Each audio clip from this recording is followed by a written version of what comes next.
U njedzeljovim televizijnim magazinu prenješeme vam jak było na koncertu u Novosadskej sinagogi znahodit ze šestročnici isnovanja horu Harmonija.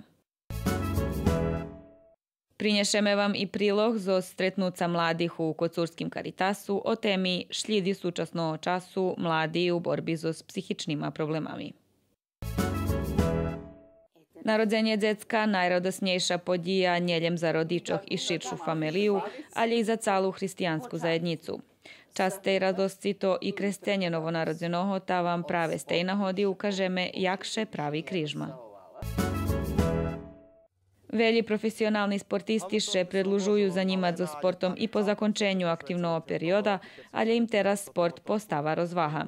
Jeden z tih, kotromu sport hobi, to Tomislav Džunja z Novoho Orahova. Veljka ljubov k kvecu može prerosnut do familijnej roboti. Toto nam vi pripovedaju členi familiji Novak z Verbasu. Televizijni magazin na njedzelju na 20 hodin. Po zakončenju televizijnog magazina budeme emitovac i majski široki plan, u ktorim označime 25 roki emitovanja toho našo familijnog magazina.